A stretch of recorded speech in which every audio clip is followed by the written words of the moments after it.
Depuis des années, je répète que Samsung propose les meilleurs écrans de smartphone. Pas forcément les meilleurs appareils photo, ni la meilleure autonomie, mais l'écran reste mon cheval de bataille. Alors, quand je vous dis que la nouveauté la plus excitante du Galaxy S26 Ultra pourrait en fait rendre l'écran moins bon, restez avec moi parce que cette tension, c'est un peu toute l'histoire de ce téléphone. Donc voici le Samsung Galaxy S26 Ultra. Il coûte environ 1300 €. Avant de commencer, je précise que ce n'est pas un test complet. Je continue d'utiliser ce téléphone, le test arrive bientôt. Je réponds ici à la question que beaucoup me posent depuis l'événement Unpacked. Cela vaut-il le coup ou faut-il l'acheter ? Et j'ai utilisé ce truc sur les terrains de baseball, à la maison, partout où on utilise vraiment un téléphone. Et honnêtement, ma réponse m'a un peu surpris, alors laissez-moi vous expliquer pourquoi. L'écran de confidentialité fait beaucoup parler de lui, et il le mérite. Ce n'est pas un simple protège-écran. J'en ai vu de ce type depuis des années. Samsung en fait a reconstruit l'architecture des pixels au niveau matériel. Donc l'écran a maintenant des pixels plus étroits puis plus larges. C'était juste des pixels plus larges qui fonctionnent ensemble. Quand vous activez l'écran de confidentialité, cela désactive les pixels des grands angles.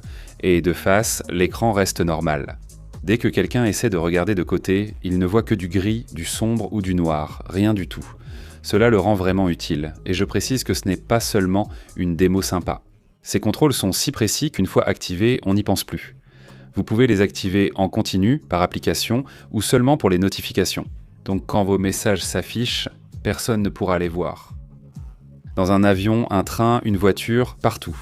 Si vous avez déjà incliné votre téléphone pour le cacher aux inconnus à côté, cette fonction le fait discrètement pour vous. Voici la partie que Samsung ne montre pas dans ses pubs. Pour moi, c'est la plus importante de cette vidéo. La technologie d'affichage de confidentialité modifie l'architecture des pixels de l'écran, ce qui a de réelles conséquences. Même lorsque la fonctionnalité est désactivée, rien n'est activé, juste un téléphone dans votre main, peu importe. Naviguez sur Instagram. Les angles de vision sur le S26 Ultra sont nettement moins bons que sur le S25 Ultra. En usage quotidien, la luminosité baisse plus vite quand vous l'inclinez, avec un léger changement de couleur à des angles inédits sur les anciens écrans Samsung. Et si vous passez en mode confidentialité maximale, l'écran devient encore plus sombre et délavé que tout le reste. Samsung a expédié depuis des années, j'ai passé beaucoup de temps à dire aux gens, encore une fois, que Samsung fabrique les meilleurs écrans. Et je pense toujours que c'est un excellent écran quand on le regarde de face. C'est la première fois que je mets un astérisque ici. Mais à 1300 €, il faut le savoir d'emblée. Ensuite, chez vous, en naviguant, vous le constatez. Et c'est pour ça que je reviens toujours au même conseil. Vous devez voir ce téléphone en magasin avant de l'acheter. Examinez la confidentialité sous plusieurs angles, avec ou sans affichage de confidentialité. C'est le moment décisif. Ni fiche technique, test ou vidéo YouTube ne peut décider pour vous. C'est un facteur clé avec ce téléphone. Vous pourriez ne pas être dérangé par l'apparence de l'écran. Vous pourriez même l'apprécier. Ou alors, vous pourriez le regarder et vous dire « hors de question ». Mais il faut le voir en personne pour se faire une idée, et si vous décidez de le faire, sachez-le. Étrangement, le téléphone est livré par défaut avec une résolution FHD, et non la résolution QHD complète pour laquelle vous payez. C'est caché dans les paramètres d'affichage, sans invitation à le modifier lors de la configuration. Beaucoup utiliseront ce téléphone sans profiter de la résolution payée. Notez seulement que cela réduit légèrement l'autonomie de la batterie. Je veux parler des appareils photo, car après cette discussion sur l'écran, vous méritez de bonnes nouvelles. Le matériel principal est identique à l'an dernier. Donc vous avez un capteur principal de 200 mégapixels, un ultra grand angle de 50 mégapixels, un téléobjectif 3x de 10 mégapixels et un téléobjectif 5x de 50 mégapixels. Le principal et le 5x ont tous deux des ouvertures plus larges, ce qui se remarque à l'usage. Donc j'avais ce téléphone au match de baseball de mes garçons le week-end dernier, en coachant depuis le côté, en essayant de prendre des photos à travers le terrain. Et la lumière faisait un peu ce truc de la Californie du Sud, où elle devient magnifique puis impossible. En 20 minutes, le zoom a tenu le coup, les photos d'action sont sorties. L'ouverture améliorée offre plus de marge en basse lumière. Ces appareils photo étaient excellents l'an dernier et le reste. Ce n'est pas une critique, juste une réponse honnête. Ils étaient un bon avant comme maintenant. Ce qui m'a surpris, c'est surtout la vidéo et le verrouillage horizontal. Mais c'est l'une de ces fonctionnalités où tu l'essayes, tu penses simplement que tu t'y es mal pris, puis tu réessaies. Et j'ai commencé à rire. C'est fou, c'est parfaitement à niveau. Si tu filmes n'importe quel sujet en mouvement à la main, des enfants, du sport, n'importe quoi. Garder la caméra stable, c'est déjà un travail à plein temps. Ça devient comme un réflexe musculaire. C'est vraiment aussi bon que ça. Ce n'est pas le premier téléphone à en être équipé, mais il est là et c'est absolument génial. Et bien sûr, la stabilisation change la façon dont tu filmes, l'APV change ce que tu fais avec après. Alors, considère ça comme la version de Samsung du ProRes d'Apple. C'est un format professionnel qui conserve beaucoup plus d'informations que les vidéos compressées standards des téléphones. Tu peux filmer en log, ajouter des luttes sur le téléphone avant ou après et monter dans l'appli Galerie sans utiliser d'ordinateur portable. La qualité en mode APV est vraiment impressionnante et tout le flux de travail est bien plus accessible qu'auparavant.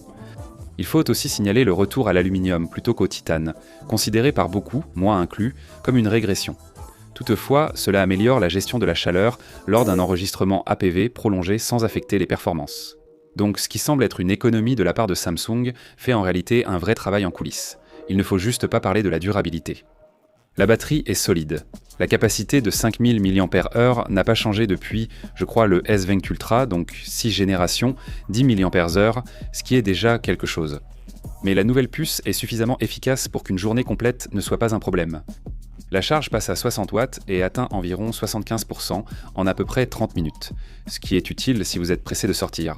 Ce qui n'est pas utile, et j'ai besoin que Samsung m'explique ça lentement, c'est qu'ils n'ont toujours pas mis d'aimant à l'intérieur d'un téléphone avec la prise en charge native du Qi 2. Les Pixel 10, ils l'ont intégré. Et voici la partie qui me dépasse. Les coques officielles Samsung contiennent des aimants, prouvant que la marque sait que les utilisateurs les souhaitent, mais elle a choisi de ne pas les intégrer au téléphone. Achetez la coque en 2026 pour 1300 si vous voulez les aimants. Ce choix devient de plus en plus difficile à défendre, surtout face à d'autres plateformes Android. Les fonctionnalités d'IA se sont vraiment améliorées, et je pense que certaines d'entre elles valent la peine d'être mentionnées. Maintenant, Nudge vit dans le clavier et fournit un contexte pertinent. Sans que vous le demandiez, si vous envoyez un message à quelqu'un au sujet de plans et que l'adresse est déjà dans votre calendrier, il l'affiche directement. Ce genre de détail paraît mineur et souvent négligé, mais il vous fait gagner 30 secondes sans changer d'application. Et avec le temps, ça s'accumule grâce à l'application automatisée alimentée par Gemini. Les actions, où vous décrivez ce que vous voulez faire, et le téléphone s'en occupe en arrière-plan. Elles ne sont pas encore entièrement déployées, mais elles fonctionnent bien quand elles marchent, et c'est clairement dans cette direction que je pense que ça va aller. L'assistant photo permet désormais d'ajouter des éléments aux images, offrant ainsi plus de possibilités créatives. Si c'est ce que tu aimes, rien de tout ça n'est une raison d'acheter le téléphone. Mais la suite d'IA de Samsung est passée du truc que tu désactives après une semaine à quelque chose que tu apprécies vraiment de temps en temps. Pour moi, l'IA sur mobile est un grand progrès.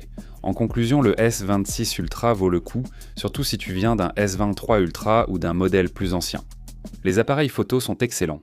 La stabilisation horizontale à elle seule a changé ma façon de filmer. L'APV est généralement un vrai atout pour tous ceux qui créent du contenu. L'autonomie est très bonne et l'écran de confidentialité, selon moi, innove vraiment en fonctionnant comme prévu. La puce est plus rapide, la conception plus raffinée. Le logiciel Samsung a tellement mûri que l'IA apporte réellement de la valeur au lieu de simplement ajouter du bruit et d'utiliser de la RAM, aussi très rapidement.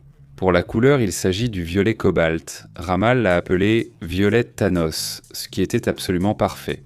Mais je ne vais pas rester ici à vous dire d'aller en acheter un sans le répéter encore une fois. Le compromis sur l'écran est réel, les angles de vision sont moins bons. Même avec l'affichage de confidentialité désactivé, et quand vous activez le mode confidentialité au maximum, la luminosité et les couleurs en prennent un coup. Les fidèles de Samsung vont le remarquer. Je le répète, ils fabriquent les meilleurs écrans et celui-ci est excellent. Mais la première fois que ces conditions de données s'appliquent, et si ces conditions comptent pour vous, c'est quelque chose que vous devez voir de vos propres yeux. Allez en magasin, examinez-le sous plusieurs angles et prenez 5 minutes avant de dépenser 1300 €. Parce que cet écran est probablement tout ce qui compte dans la décision. Une fois que vous le verrez en vrai, je pense que vous saurez tout de suite si ce téléphone est fait pour vous ou non.